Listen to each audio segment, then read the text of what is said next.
everybody. I am Dr. Wu and I am listening. Together, we are going to navigate through, we're going to thrive in, and we're going to grow through this crisis or any other crisis coming up. Together, we're going to become better, and we're going to grow stronger, and we're going to become healthier after this crisis is over, because this crisis will be over. It will. All right, we're going to take a deep breath in. This time we're going to inhale 5 and exhale 7. And when you inhale, actually you're going to make your shoulders go way up to your ears, like this, and then when you exhale, you're just going to drop down the shoulders and just let all that stress out. All right, take a deep breath in. 2, 3, 4, 5. Exhale. 2, 3, 4, 5, 6, 7. Inhale, get the shoulders up. 2, 3, 4, 5. Exhale. 2, 3, 4, 5, 6, 7. Inhale. 2, 3, 4, 5. Exhale. 2, 3, 4, 5, 6, 7. Inhale. 2, 3, 4, 5. Exhale.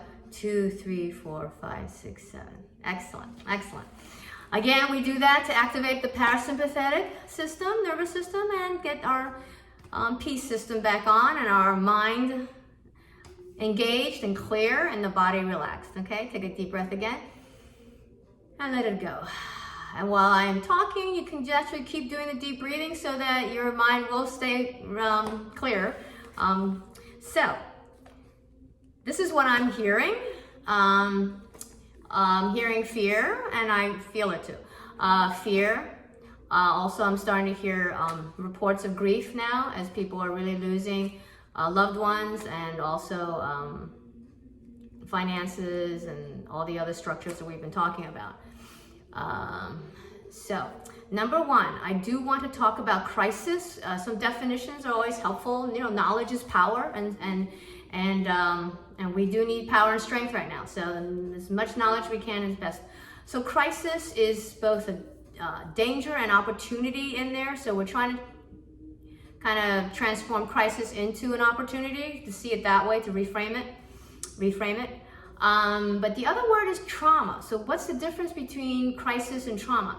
So crisis is normal. In other words, it's when the bad things in life happens. And the truth is, we all know that everybody's gonna have bad things happen in life. And some people have even more bad things, maybe a condensed period of time. Some people have a bunch of bad things, spread out through their lives. But we're not surprised. Crisis is not surprising. It is actually just a natural part of human life on Earth. Trauma is a little different. Trauma is actually something of course bad, that happens that is not considered normal. So like if you were kidnapped or abducted, or you're going to work and a coworker comes in and starts shooting up the place, that's not considered really normal, even if it's happening in increasing amounts in our society, but it's still not normal. It's not what you expect going into work. This pandemic is definitely not normal. None of us have ever gone through a pandemic. Last one was 1918. So I think, yeah, this is definitely not normal. So this is a trauma. So the feelings that go with trauma, and this is what we as a whole global community are feeling, is the feeling of actually powerlessness. And powerlessness is actually defined as when you can't change the situation. We all wish we could push a button and just make the virus go away, but we cannot change the situation as it is. And then the other element is helplessness, the feeling of helplessness, and that feeling of helplessness is kind of tied to timelessness. In other words, there's no control of time. You don't know when this trauma started, you don't know how long this trauma is going to go on, and you don't know when this trauma is going to end. So that feeling of timelessness is not a good feeling. So that is the trauma. So the important thing about trauma is that we didn't really know about post-traumatic stress, illness or disorder, really until the 1990s. And unfortunately, when I was going through my trauma after Desert Storm, war in 1990. My military counselor had no clue because this wasn't even a diagnosis. But that's actually what I was suffering from, and no one was able to help me or my family.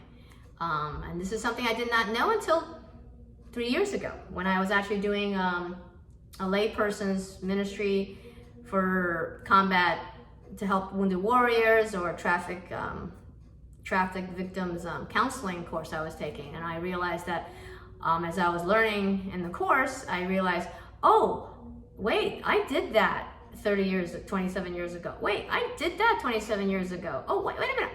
I did that 27 years ago when I came back from Desert Storm. So anyway, that's why I've been on a 3-year healing journey for myself, and that is why I'm here. So that I can share with you whatever I've learned, so you're not gonna suffer for 27 years. You're gonna get through this. Instead of trauma, I wanna share as much as I can so that maybe we can go to actually, it's called post-traumatic stress growth. So it's PTSG, which I love. So we're gonna grow out of this. That's why I always say grow. And so when I think of trauma, I think of transformation now. I want trauma to be actually the opportunity for us to transform, okay, into something better and grow into something better. So that's my whole goal. So the first thing I'm going to talk about is, remember, there's always the mind, body, and spirit. That's what we are. That's what we're made of. So I'm going to address the mind first, because the mind literally is, as you know, is the computer. It controls all our bodily functions, our immune system, our hormone system, our cardiac system, our lungs, our pulmonary, right? And our gut system. I mean, it just controls everything. So, well, one thing that actually a Dr. Paul Gilbert suggests, and I really like this, is this whole social distancing. I have not liked the term ever since I heard it. I knew that it's not a good term. It's a very negative term, a very harmful term. So if you don't mind, just entertain this with me. Instead of social distancing, I'm asking you to just find a term you like, but it has to be, the first one should be safe, because I love that, safe. But it could be safe relating, or safe connecting, or something that resonates with you, and that's what you're gonna work. That's what the word you're gonna use. I am going between safe relating and safe connecting, so I kind of using that interchangeably, and that's what I will be using when I'm talking to myself or to any other person that is in my community. Because I think that's very, very important, so that we can have this safe recuperative kind of immune inoculation, so that we will get through this trauma actually transformed for the better, okay? So that's number one for that. And then the other one I am going to have to address, because this is what's happening and there's a time urgency on this. So the other day I did see a video, and it was a healthcare provider, and she was traumatized. She was feeling very powerless, helpless, because she was not able to help the patient that was not doing well. And the patient, of course, because of the virus, the contagiousness of it, the patient was all alone. And so she obviously felt very honored to be there to help. But at the same time, there was such trauma because she could not save this person or change the circumstances. So remember from the other videos, when that happens, when someone is in trouble in front of you, you're there because you care, and you have that compassion, and you are witnessing suffering. The thing to remember is to say to yourself, I did not cause this suffering. I am not the one that's going to fix the suffering, but I'm going to stay present. I'm going to do the best that I can, but I can't do it all. So I'm diving a little deeper to that today. And another two terms I really want to discuss. One is empathy versus compassion. So compassion is being sympathetic and caring as somebody is suffering, and you want to do the best you can to help them. So that's compassion. And again, compassion, next talk is going to be we're going to really dive into that, because I really think that's a key. But the other one is empathy. But empathy is different. Empathy is a feeling of vicariously witnessing this person suffering. So in other words, you're saying, you are suffering, but I'm going to suffer with you now too. So I'm suffering now, So the problem with the empathy is that if you're suffering too, then you become a liability, you become a casualty, you become a patient. And then if you do it enough with this empathy versus compassion, then you will basically get an empathy burnout. And then you literally will become you're not gonna be able to help anybody. And then you yourself is a patient now, emotionally, mentally, and somebody else is gonna have to help you. And so therefore, one less compassionate warrior to fight this war, and then that person's trying to help you, then you're missing out on two possibly compassionate warriors now taken out of the ability to serve the people that are struggling in front of you. So the words to say is, I see you're suffering, I am here for you, but I am not suffering. And we all are going to suffer at a specific time, in a specific way, at a specific interval. But I see your suffering, and I care so much, and I will witness this for you. I am courageous enough to stay. See my favorite t-shirt, be strong and courageous, Joshua 1:9.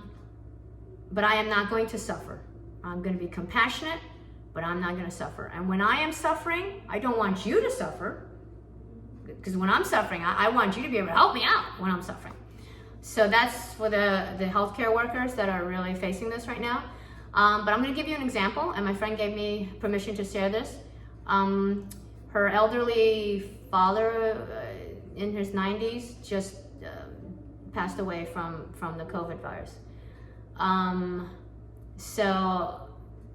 So she has a choice, because there's an elderly mother, a widow now, to care for. So my friend has a choice. She can either stay in compassion, which is, I see you, Mom. You're grieving now, Mom. You're like a new widow, and this isolation thing going on, and you're not tech savvy because you're in your 80s. I'm gonna help you as much as I can. Now, let's suppose this daughter instead decides to go into the empathy. If she goes into the empathy mode, then she'll be saying to herself, oh, Mom, you're suffering. Mom, I am suffering too. I am not sleeping well either at night, and I don't have an appetite either. And you see how that would not be helpful, right? So because my friend, she's staying compassionate, so she's going to call, and the whole family's going to just call on this elderly widow now and check on her, because we're not able to do the physical help, but we can. Their whole family is going to be practicing safe connecting or relating, or even compassion, safe compassion. They're just or safe serving. They're going to serve their mom for sure, so safe. Sorry, I was looking up at the trees because they're so beautiful. So they're gonna, so that's the interesting part about compassion. So the action boost. The action boost is actually, we've got to do something about this timelessness, helplessness issue in the trauma. So one small area that's wonderful, it's recommended by Dr. Kolk, that's K-O-L-K. He's the author of The Body Stores, and he's really the expert on trauma. So, and what it does to the mind and how to fight it. So he suggests very recently for the pandemic that we need to be able to structure our days. So even if you're a shift work, make sure that there's some kind of, just be creative, put some kind of structure there. Because you have to fight the timelessness of the trauma. So it's very important to say, like with me, I do my yoga at 7 o'clock because I get to watch the sunrise, and I just love that. Yoga with Adrienne, A-D-R-I-E-N-E. She's got a really, she's very gentle and really helps you. But again, Dr. Kolk, K-O-L-K. I think he's got some really amazing yoga programs too that you can look up, and they may even be even more in tune for trauma. So just see which one you like. But I would highly recommend trying Yoga with Adrienne, again on YouTube and Amazon. Just try it, it doesn't hurt. You know, if you don't like it, don't do it again. But this particular instance, after what I've heard from him about the benefits of yoga, I highly would recommend it. Because the body actually gets stuck with these traumas. You know, you say, you know, your heart's broken, see the body, gut wrenching. This is all reference to the body. So part of healing from trauma is not just talking therapy, even though it's important. That's why we have to stay connected and related, because number one is we have to express our feelings and cry together, sob together. We can't physically hug, well then we'll do FaceTime and we'll cry and sob together. And that's very important, vitally important right now. So again, organize your life. You want it to be predictable. You want it to even be boring. All right. So yeah. So 7 o'clock, I'm doing yoga. 7:30, 8, I'm getting hungry. I make myself a delicious Whole Foods, you know, breakfast. And then even before sunrise, I've been spending hours already on devotions and just spending time with God, because that's what feeds me, and in His holy word, you know. So, and also Dr. Leaf, Leaf, okay, with the mind management. So that's very important. And then to get back to the sleep, I'm trying to finish up the sleep. Part of that compassion and self-care and also timelessness is if you can control, in other words, make your bedroom a spa. See, that way you have power. We're trying to fight the powerlessness and the helplessness. So you can make your bedroom as much of a spa as you want, either with candles or scents, you know, essential oils, or so that's number one. Number two, media free. Okay, so no media, because that is not relaxing to you. And that's actually one way you can say, hey, I have a boundary. No, this trauma and news of the trauma cannot come into my safe boundary. This is my safe place that I'm going to go to sleep and sleep well. And then the third one is the temperature. You know, the temperature can be 60 to 67, they recommend. And then some people like to get under the heavy, comforters. And so turn the temperature down, heavy comforters, that pressure in the chest, you know, that weight is kind of comforting. It's kind of like the tapping we've been talking about, you know, because it's like a hug. It's like a hug, you know, and this tapping and grounding, these are all wonderful things. And then the other thing is tapping. There's a wonderful YouTube video about tapping. Even if you're really having trouble sleeping, you actually tap, tap, tap, tap, tap, and then you kind of slowly tap, tap, tap, tap, tap. For them, they recommend just on your thighs. And then naturally you'll fall asleep, which I think is wonderful. Again, so the mind-body connection is so vitally important, and so that is the active boost, is that the sleep. And I'd like you to set that up for yourself, so that again, that you're predictable, and that your life is boring at this point, because we need boring right now. Okay, we need boring, so that we can fight against the effects of trauma at this point. And again, we're going to stay with compassion. Don't go into the empathy, stay in compassion, so that you can still be the compassionate warrior. All right. And this is Dr. Wu. I am listening. Connect with other people, right? Safe connecting, safe relating. These are all natural, normal feelings. If we suppress them or they never get expressed, like I was 30 years ago, then it does damage. But if you express it now, we process it together, it's good. We're going to be transformed and actually grow and be better and healthier. So do not isolate. Okay, during Desert Storm, a series of events, just the circumstances, perfect storm you can call it. Both I and my then husband, who was a resident, we were both literally totally isolated. Socially, and so we were never able to process or share this. Back in 1990, there was no phones. You know, you had to go to drive somewhere in the desert, dark desert, and the phone, and you couldn't even find each other and connect. Only a few minutes. So we're better than that now. Okay, thank God. So do what you can. All right. Like I just FaceTimed my girlfriend and we had lunch together. And I'm gonna do a bunch of those. So connect with your people. relate with your people. These are normal feelings. Cry, sob it out. If you get it out, you're not going to carry it, and you're going to come out of this really healthy and stronger. All right. So again, we are going to together, we are going to become better. We're going to become stronger, and we're going to become healthier in mind, body, and spirit. In the great physician's name, I pray for you peace and health and love and connecting and relating and compassion and scheduling and maybe a little bit of yoga too.